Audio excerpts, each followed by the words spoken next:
Happy Tuesday. It is 9:42, 76 degrees, and still raining. You know, I was getting real tired of this rain already. We still have another day to go, though. According to the forecast, 85% tomorrow. Like, fabulous. Not one day have I gotten a sunshine. No, that's not true. That's not true. Wow, where's that? And it's raining harder now. I just saw my son. He was trying to take a walk around before his girlfriend gets home. But I just saw him run back to his apartment.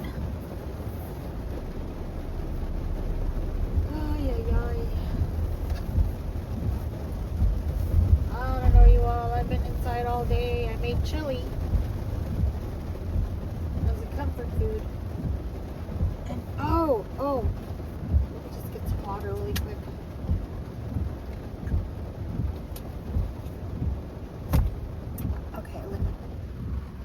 Okay, yeah, it's still recording. I was wondering if it was still recording or not because the music is not playing.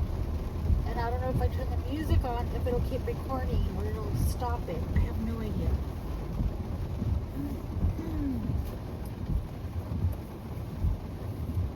There's this couple. Oh, there she is. Hi. She just got home. She works at Sam's. Let me just dox my family, right? She works at Sam's, and they close at 8, but I guess I have to prepare for the next day, so she gets home a little bit later. My goodness. I felt something in my throat. And you know what, since earlier today there's been a lot of traffic, and I don't know where everybody's coming from. Like, it's almost 10 o'clock. And there is a lot of traffic, and they're driving like maniacs. I'm just gonna have to wait here. Well, anyway, like I was gonna say earlier before I interrupted myself, I was watching The Chosen, season 5. You all, God, I'm gonna recommend it again. If you all have not been watching, I highly recommend for you all to watch The Chosen. And, you know, and I also recommend that you watch all the seasons and then go back and start over. I want to do like a little series here on my channel about The Chosen, but how it impacted me. I'm not going to give like a rundown of the episode and what this meant here or there. Like, it just what it meant to me and how it impacted me. Because I can tell you right now that it has really changed me. It really has. That show, that series, it is so anointed. And Dallas, I guess he's the producer and or the writer. Phenomenal job. Phenomenal. Now, when I read a scripture from the Bible and it has to do with Matthew or John or, you know, any of the disciples, I think about those actors because I am convinced that that is what they look like. That is who they are. These actors are just so good. And I was watching a channel earlier and they mentioned an app or a QR code of some sort, a website where you can donate, because apparently season 6 has come out to like $30 million and they've reached 18 so far. So if you want to donate, even if it's $5, $10, you know, you can. And I'm going to pray about it and I'm going to donate, because yeah, I need to like see more of this, and I'm convinced that the guy who plays Jesus, for some reason I can't remember his name right now, or I knew it earlier, I can't remember now, and I hate when that happens to me, but it's like watching Jesus. It's like a replica of Jesus. Like, he's told a story already where he was even homeless and he tried out for the chosen for the part of Jesus and he got it. I mean, is that not amazing? But just really briefly, when Jesus is telling all his disciples, you know, during the Last Supper, that he's going to be betrayed by one of them. And everybody's like, who? Like, tell us who it is. Like, we'll make sure we'll beat him. You know, he won't touch you. Da da da da. And Jesus is like, no, you won't. You're not going to do that. You know, and just know that, you know, it has, like, I'm paraphrasing here, by the way. Just know that, you know, that I'm going to go somewhere. I need to go somewhere. You know, and they're like confused. And I try to put myself in that situation as well. And I think about, yeah, I would be confused too. Like, what is he talking about, going somewhere? Like, he's a rabbi. He's here on earth with us. We're following him. He's doing all these miracles. We're jotting them down so that we can pass them on. And now he's saying he's leaving, and he's leaving without us. Like, I'm confused. And that's exactly how they are. They want to understand, but they can't seem to quite get it, you know. And Judas sits at the left side of Jesus, which is really ironic, right? And John is at the right. And Judas and Jesus are talking. They have a moment right there, like, where they're talking. And Jesus tells Judas that he can go. He doesn't have to stay.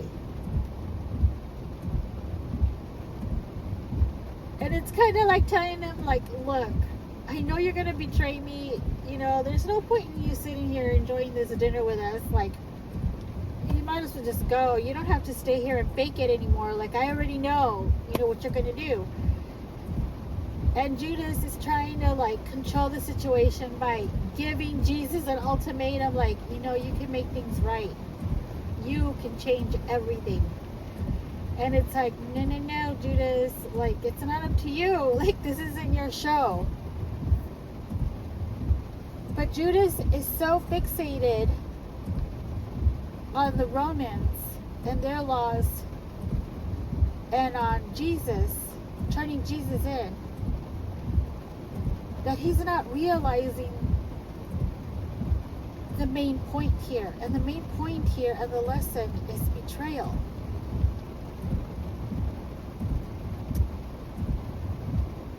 And it made me really sad. It actually made me start tearing up watching Judas and Jesus talk, and the disappointment in Jesus. And I start tearing, and I'm like, oh my God, like, we're not even worthy of that, God. We're not even worthy. Like, I'm sorry, you all. Y'all are probably thinking, ooh, this is nuts. But I guarantee if you all watch it, it's going to affect you differently too. And I'm watching this and I'm thinking, well, before I even thought that, let me tell you, when he gets to the garden, after they have the Passover, the Last Supper, he takes everybody to the garden except for Judas. Judas goes his own way. You know where he's going, right? And Jesus is praying to God, you know, and he's saying, God, if there's like another way, you know, please. Like, I don't want this. I really don't want to do this. I don't want it like this. There's got to be some other way. But then he says, let your will be done. Let your will be done, not my will. And I've been there too. And I'm sure a lot of us has been there. when we think like we're going through something in our lives that's affected our health, let's say, and it's something that either may not have a cure or does have a cure, but you're having to go through it, or it could be something terminal and you're like, you've said these words, because I've said these words, where like, Jesus, please, like, is there, God, is there another way? Is there something else you can do? Like, is this the only thing you can, like, is this the only way? Like, does this really have to happen? And that's when I started to question, like, yeah, Lord, like, why did it have to happen like that, God? Why? Like, why did it have to be so traumatizing? And then I can share a little bit of what the Lord answered to me, and that is that it had to be like this, because if we would have done it another way, and I'm paraphrasing again, I'm talking like if I were like Jesus talking to me,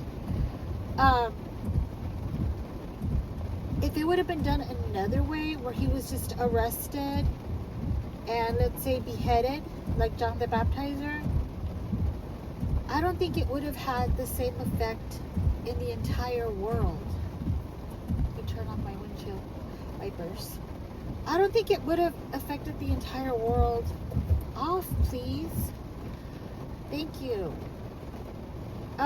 The way that it did, by him being crucified with a prisoner on each side of him.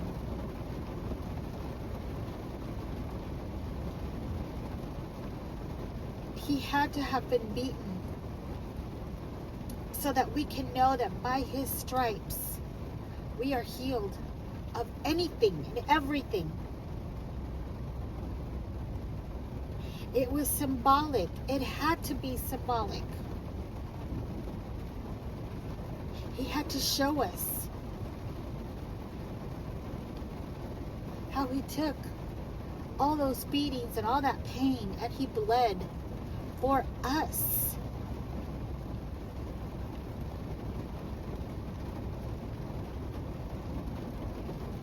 And then he had to be crucified on either side of the prisoner so he can show us, look, there's going to be some of you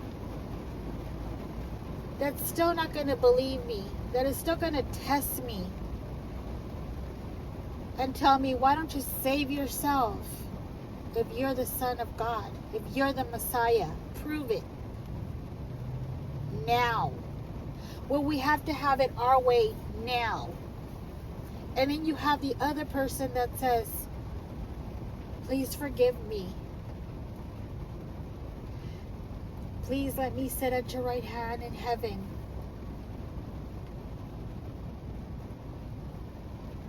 And even at the moment that he's up there crucified also with Christ,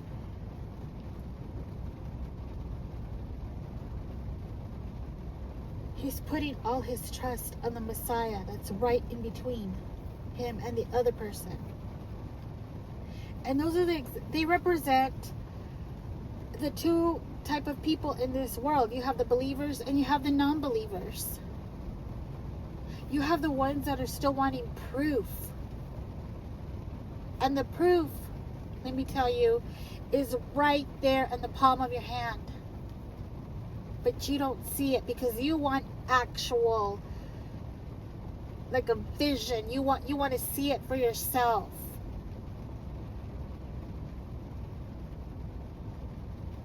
Like you want to see the Red Sea part, you want to see the sea parted in half, You want to see a lightning bolt come down and see Jesus standing right there. Like, you have to have that kind of proof. And let me tell you, no, you don't. No, you don't. All you need, all the proof that you need is faith. If you were to just put your faith in Jesus, then I guarantee you, you will start to see miracles in your life happen.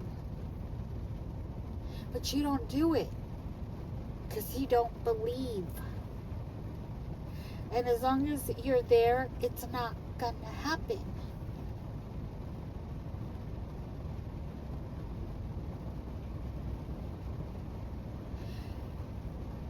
So back to the last episode of season 5. Judas gets there with the Roman soldiers. Jesus says to the disciples, my betrayer's here, come with me. And they all follow him. And they see all the soldiers that are there, and they're ready to fight. I mean, they're ready, like, let's do this. You know, we're going to protect our rabbi. And Jesus is like, no, don't do anything. And they're confused. They're like, what? Like, but Jesus, they're here to take you. They're going to hurt you. You know, they're confused in their mind, like, what's going on? And then they see Judas. Spoiler alert. I'm sorry if you haven't watched it yet. They see Judas coming up to Jesus. And everybody is shocked. All the disciples are like, what? What is going on? This is a man that we broke bread with. We spoke to. We invited with us. We joked around. He came with us. He witnessed your miracles. What? What is he doing? And then Judas walks up to Jesus. And Jesus looks at him. And he basically just says, do what you need to do. Or do what you came to do. And I was sitting there at the edge of my seat, scared. And I was like, Judas, please. Even though we already know how the story goes. And I don't even know why I even thought about this or said this, but I was just caught up in the moment. And I was like, Judas, please don't do this. Please don't. And Judas kisses Jesus on the cheek. And it ends. The scene ends. How many of us are Judases? How many of us have been Judas at one time or another when we fall short and we don't trust God? And we try to do things our own way.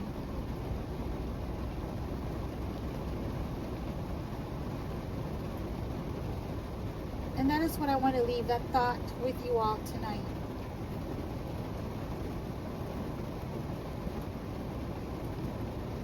And again, I want to encourage you to watch The Chosen.